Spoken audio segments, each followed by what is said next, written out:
So, sometimes you come to work and you're like, not having a good day. And other days you come to work and you get to do G-Rock sessions with Angels and Airwaves. Please welcome everyone to our studios. Tom DeLong and David Kennedy are she got my name here. right. A lot of people mess David up. It's weird. You're silly. I think you're silly. He's like a silly guy. And he's recently single, so I see what's Recently, going why are you saying? We have a lot of nice young ladies here, right? I noticed. That's why I took the papers down so I could see them all. Yeah, because even there's a couple big dudes, and it's kind of nice.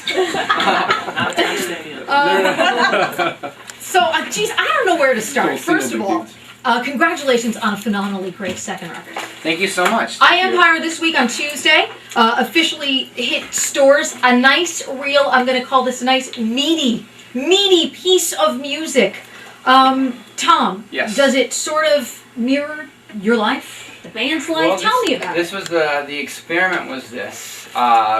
Coming from my last band, I always tell people it's really, even though we did this, as David pointed out, it's really easy to dress in black and not smile in a photo and be cool, you know? No doubt. But we're mysterious. But we're mysterious, but it was a lot harder to do something that was much more conceptual and philosophical than that. So what we did is we recorded the last record, We Don't Need to Whisper, and I Empire, and we put them together. So it's a double record. But what it is it starts with, on the last record, it's about an idea that you can see the world differently and you can change the world from yourself first. And then I Empire was enacting that change in your life. And but every song recorded from the genesis of Angels and Airwaves up till now was an autobiographical moment in time. So the whole thing was like a recording of an emotional event, you know. So it's like this crazy deep thing, and that's why we're making a motion picture, and that's why we have guys like Drew Struzan. We're talking about, like, painted all the Star Wars film covers, and yeah, it's pretty cool stuff. How do you work that out? What do you just say? This is the guy we want. This is the guy we're gonna get. Well, he's got a MySpace page. And really funny about today, we just blogged him. And we said, hey, Drew. For real? No, that's not what we do. Oh, okay. I was gonna we have say, people that have people. Tom have, actually creeps out and like finds these people. Like you can on Yellow Pages. Well, last record we worked with a conceptual artist from Industrial Light and Magic, or George Lucas's company. But this Drew Struzan is kind of like he did Blade Runner, and he did all these crazy, amazing movies that we're fans of. Yeah, it's huge. You can actually just call people. It's weird. Sometimes. Well, but you have to. They have to like what you're all about. They're artists too. So when these people learned about everything we're doing, or if they weren't fans already, they thought they loved it, you know, and they wanted to be a part of it. So that's really how it starts. If they didn't like what we were doing, they wouldn't have worked with us. So. Well, that sort of leads me to my next question. I didn't really realize. I mean, I knew you guys had a great fan base. I remember reading about when I Empire kind of leaked, and the fans were, putting it all over the place, and big fan base. Then we run this contest, which we run literally every couple of weeks. We have bands come in studio audience. We had so many entries, and the people were absolutely maniacal. So tell me, does it ever surprise you how rabid the fan base is for the band? Yeah, but it does, because.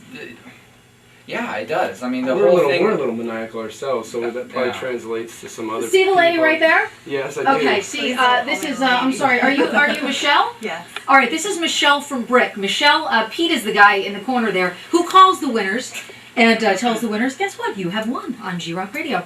Michelle told Pete that if you are going to tell me that I have won this, I will do anything for you forever. See, I love New Jersey, and this is exactly why I'm moving out here tomorrow. How come I don't get those phone calls? Because you're weird, and because you're oddly weird. So yeah, I mean, the fan base is just crazy. We have people saying, I've got this going on in my life. Please take this into consideration. I mean, these folks. Well, the band really nuts. We have a very inspirational kind of move. It's much more of a movement than it is just a normal band. And our shows are we always say we're not religious by any means, but they have these kind of undertones of optimism and hope, and that's what we're about. But then again, it's very science fiction and very cinematic and theatrical. So, I can understand why people are into it, because I think if you relate to the message. I mean, I started this entire thing with David with the intent of changing my own life, because coming out of Blink and breaking up in a band that I started, it was a tragedy for myself, and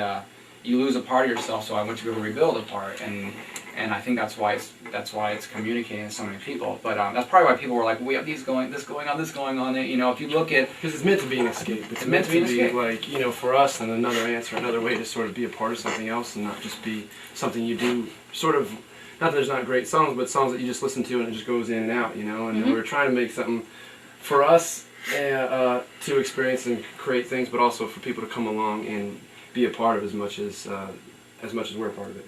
Well, I have really good news, by the way, for the fan base, because you guys are going to be doing some shows coming up. yes, Going to be in our area, Starland Ballroom, which is a great place. Did you guys know this? Tickets go on sale Saturday for the show that is coming up on Saturday, February 16th, Saturday at noontime, via Ticketmaster in the Starland Ballroom box What people don't office. know about Starland is it's a great neighborhood. It's got a lot of cool cafes around there, and Well, thank you, David. That was nice of you to say. a lot of good like walking and stuff like that. Starland.